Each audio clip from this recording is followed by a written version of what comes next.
Kita mau ngirim surat somasi ya kepada Gubernur Jawa Barat terkait dengan pencemaran Citarum, Ciwulan, Citandui, dan Cipaganti.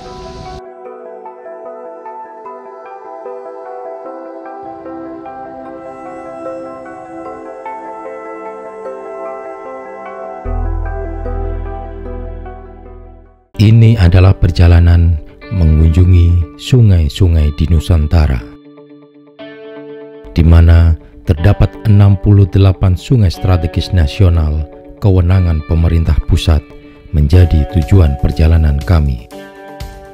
Dimulai dari Jawa, Sumatera, hingga Papua.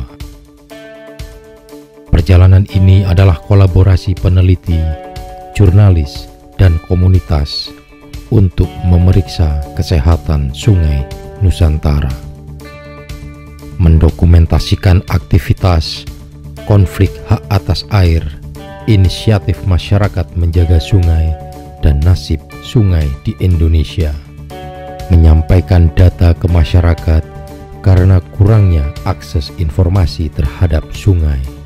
Perjalanan ini mengajak masyarakat menjaga sungai dan menegaskan peran negara dalam memelihara dan memulihkan sungai Nusantara.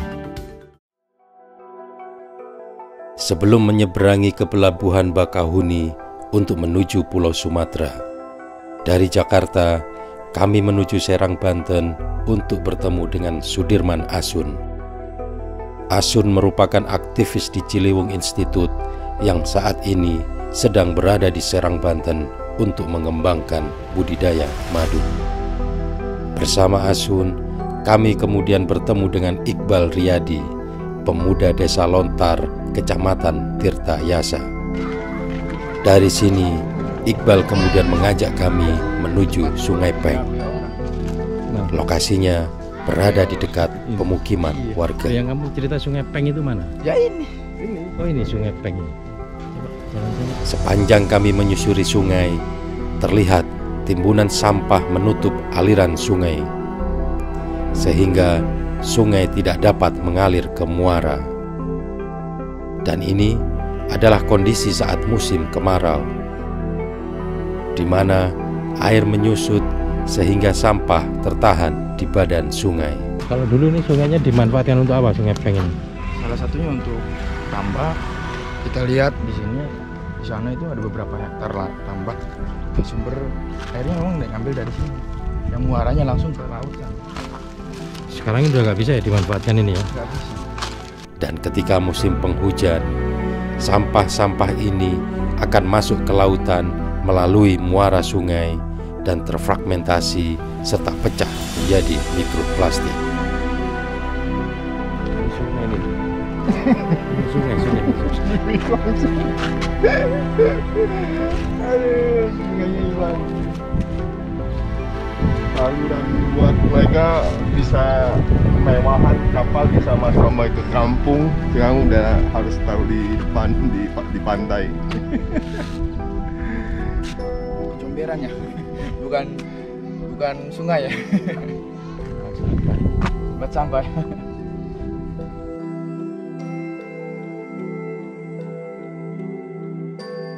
Sebenarnya di lokasi ini sudah ada beberapa tempat sampah dan dalam kondisi sudah penuh. Bahkan beberapa titik sampah tampak bekas dibakar. Bukan sama ya?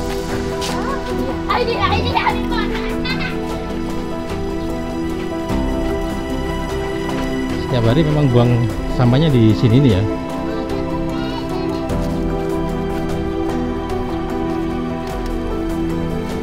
Dari 1000 ton per hari sampah yang dihasilkan masyarakat Kabupaten Serang, Banten, hanya 400 ton per hari atau 40% yang bisa terlayani oleh Dinas Lingkungan Hidup Kabupaten Serang.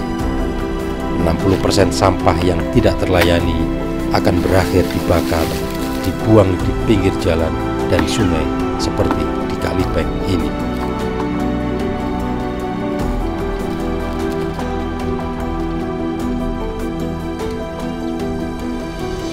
Fungsi Kalipeng saat ini telah berubah sebagai tempat sampah serta jamban bagi masyarakat.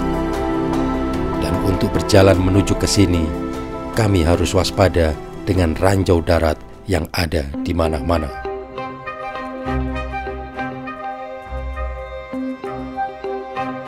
Itu ada helikopternya.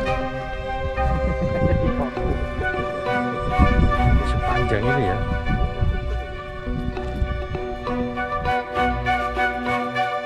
Dari data Dinas Kesehatan Kabupaten Serang menunjukkan dari total 326 desa, baru 46 desa yang sudah memiliki jamban sehat.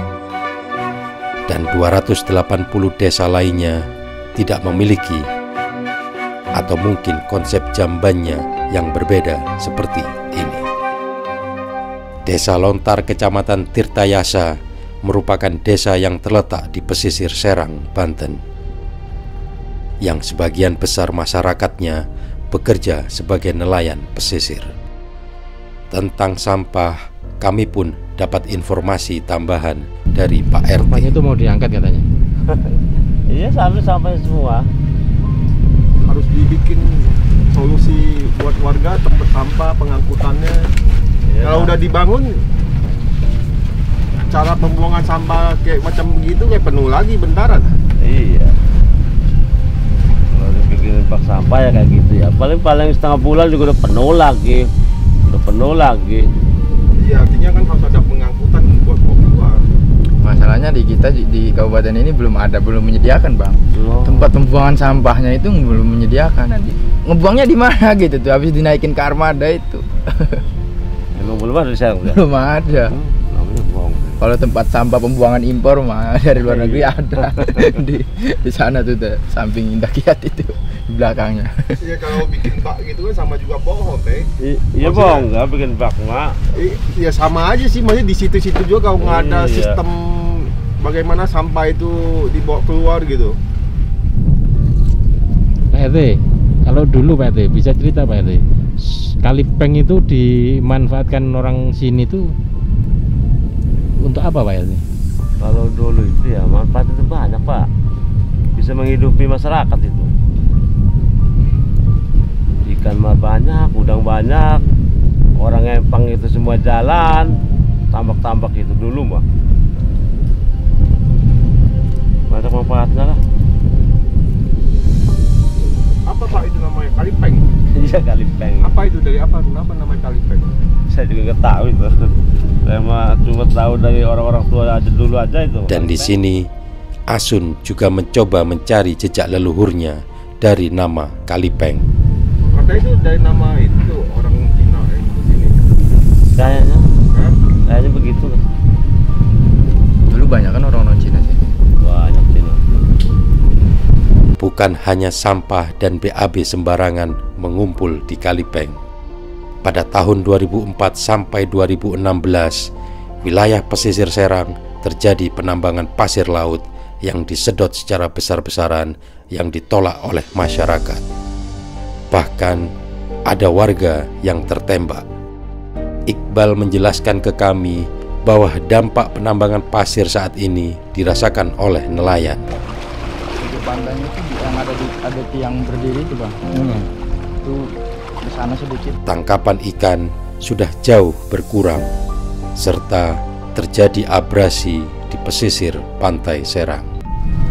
Itu lokasi tambang paling dari garis ini nih, Bang, garis hitam ini nih. Palingnya sekitar 2 kiloan ke sana. Itu lokasi tambang dulu yang pasirnya dibawa ke Pulau Reklamasi Jakarta. Itu ngambilnya dari sini. Itu tahun berapa itu tambang pasir yang di Itu sekitar kampung tahun 2016 yang dibawa ke Jakarta itu. Ya. Terus yang Kalau konflik penambangan pasir memang dari dulu, semenjak tahun 2000 bahkan tahun 90-an 9 berapa ya, 2024 itu terjadi konflik di sini. konfliknya kenapa? Ya masyarakat menolak adanya penambangan pasir. Itu. Yang penambangan itu yang ngelakuin siapa? Yang nambang. Yang nambang itu banyak dari perusahaan-perusahaan, salah satunya PT Jetstar. Banyak perusahaan-perusahaan itu. Terus izinnya juga beralih-alih.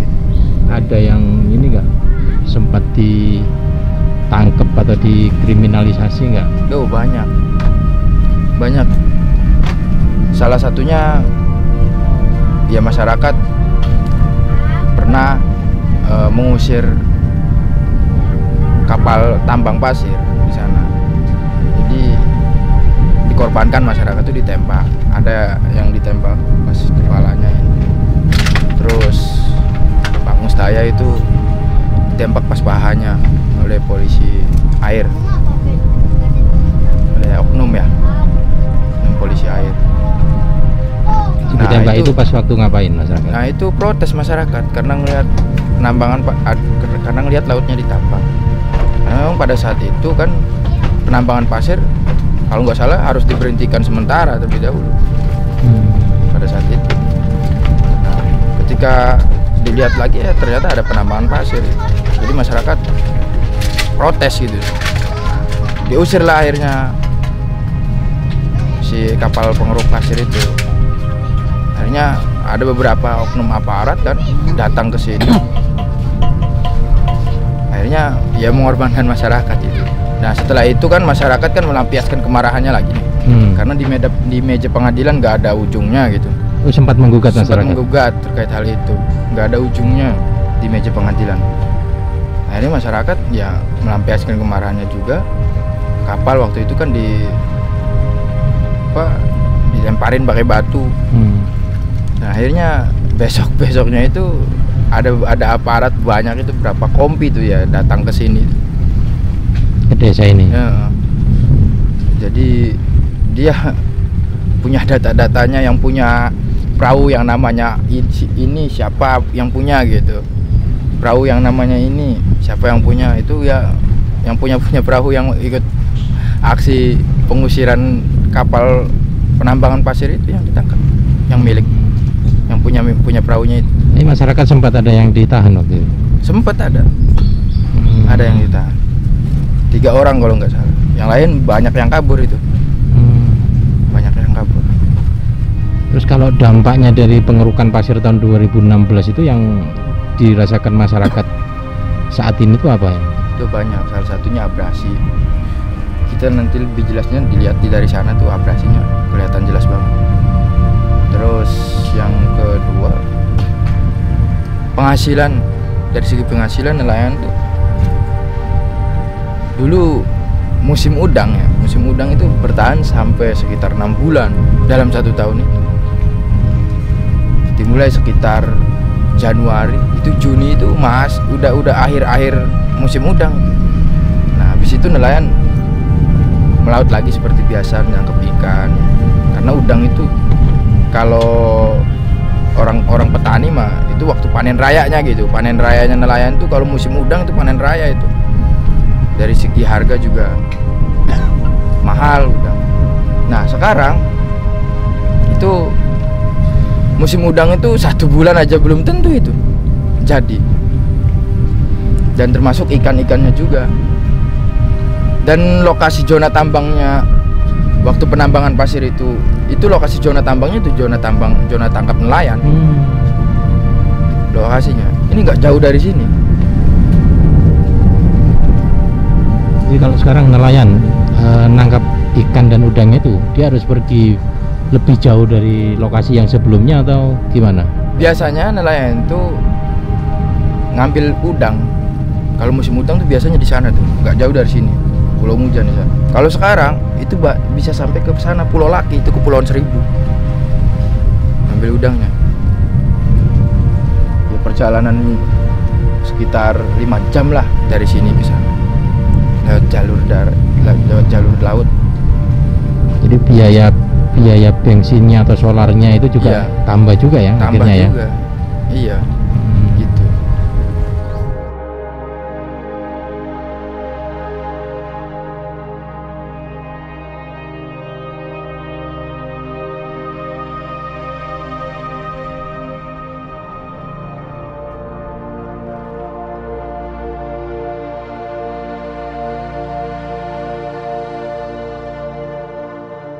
Iqbal dan Pak RT kemudian mengajak kami untuk melihat lokasi bekas tambang pasir laut.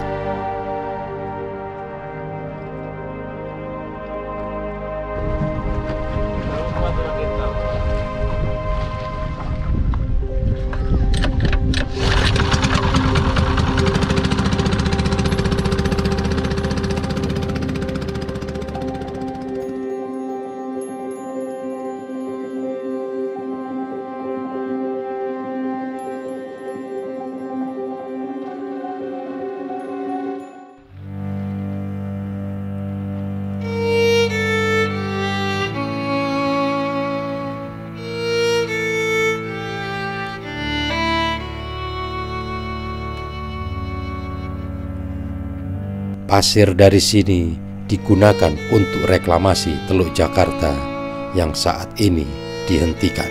Di satu sisi kita mementingkan pembangunan di Jakarta, tapi di satu sisi di wilayah utara Laut Jawa ini, wilayah Banten ini,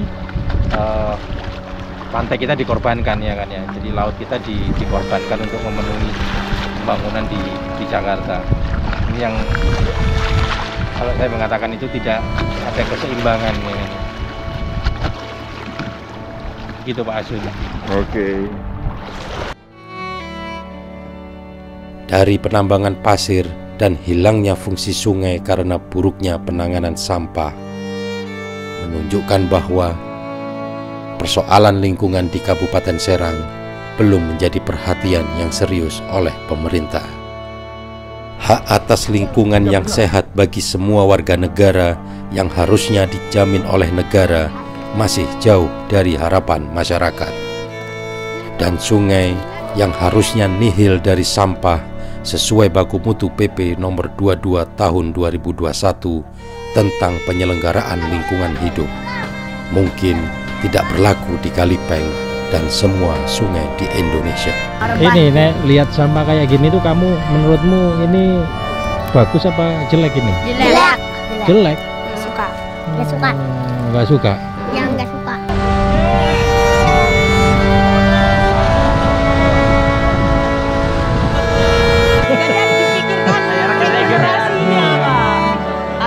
Tujuannya apa? Supaya masyarakat yang biasa beraktivitas di hutan lindung lebih fokus untuk mengembangkan lahan miliknya dengan menanami berbagai jenis tanaman MPTS maupun tanaman-tanaman rimpang yang lain gitu. Kemudian juga mengedukasi mereka untuk penting menjaga kawasan hulu ini supaya apa? Sumber air yang ada di Seput itu tetap mengalir.